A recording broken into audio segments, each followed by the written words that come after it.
green flag is waving at Williams Grove Speedway. Carson Macedo leads into turn one. Danny Dietrich to his inside. Macedo's got the top side of the racetrack wired. Now the battle for the second spot as Chase Dietz closes in on Danny Dietrich. Right behind them, it is Lance DeWeese. Opening lap led by Carson Macedo. Chase Dietz trying to power around the outside of Danny Dietrich. They'll go side by side for second. Dietz has it as they cross under the bridge. Higher on the racetrack at 3 and 4 as leader Carson Macedo got the front end up off the ground coming out of turn 4. Trouble for Darren Pittman collecting Jason Pursley, Bill Baylog, and Cody Hartlaub. Back to the green flag. Dietz a little lower on entry to turn 1 than race leader Carson Macedo, Danny Dietrich. Farther down on the racetrack, 3 distinct lines by the top 3 drivers in turns 1 and 2. DeWeese now to the inside of Dietrich, looking for third out of corner number 4. Lance DeWeese up to third in the number 12. Copeland trying to come back at him on the inside in 3 and 4. Gravel crosses back underneath. David Gravel and Buddy Copeland waging war for the 5th spot of Williams Grove Speedway. Copeland's got it back at least momentarily. Here comes Gravel back to the inside. Lance DeWeese trying to take second away from Chase Dietz. Copeland and Gravel continue their battle into turn 1.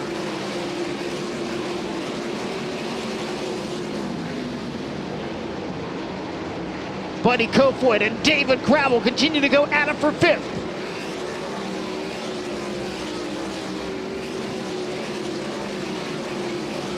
Danny Dietrich getting closer to DeWeese and Dietz. Dietz to the inside looking for the lead out of turn 2, and he's now got it by half a car length.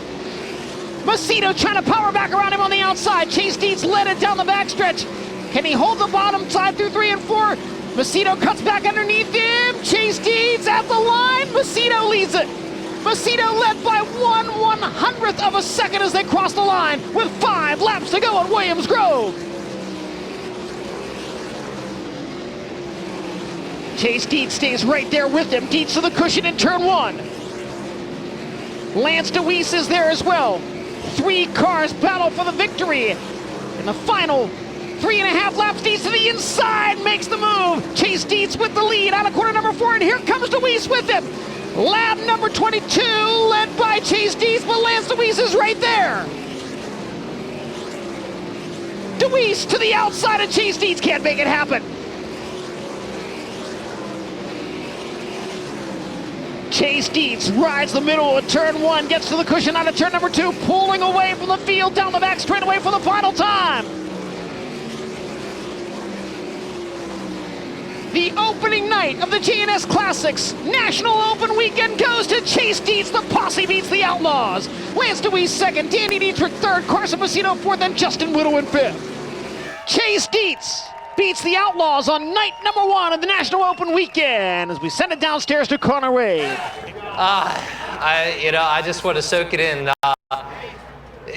These guys, man, this week we put a whole different car together and everything, and busted our asses, honestly, and we've had a hell of a year, and I know how fast we could be here for the Grove, and we just haven't had that speed all season long, and we made big changes this week just to get there, and man, we did it all, and it ended up working out, but these things are so damn difficult to win, and let alone Williams Grove.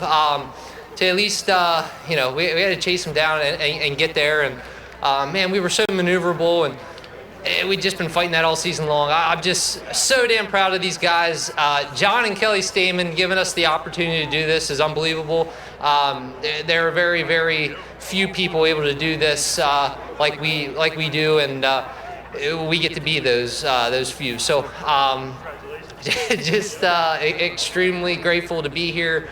There's been a number of times throughout my career I've been about, hang it up type of thing. It's so frustrating. It's such a humbling sport, and God damn, is it taking a long time to get here. I've looked back at those nights even without winning here, and just trying to figure out what I need to do and what I need to do better to get to this position. And all year and even last year with my own stuff, we've been fighting, and we've been up in the top 5 at times. We've been qualifying well, and you know what it takes to get to that point. It was kind of figuring out what the hell does it take to get to victory lane, and I think just another learning experience along the way, and this ain't going to be my last one. It's just a matter of wanting more. So just happy to get that one out of the way at this point. But this is just an unreal experience.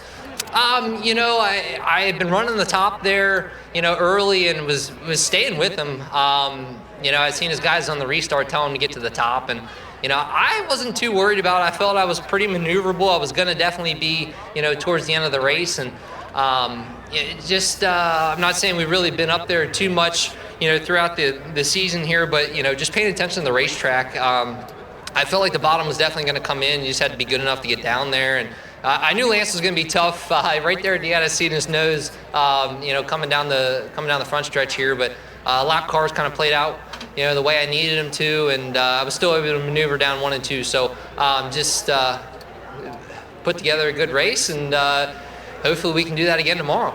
Like you said at the beginning of the interview, soak it in. Congratulations, Chase, you're a World of Outlaws winner. Thank you. Thank you all your fans for coming out. Can't wait to see you guys tomorrow night. For live coverage of every World of Outlaws event and for extended on-demand race content, visit dirtvision.com. For full race results, features, and series news, visit worldofoutlaws.com.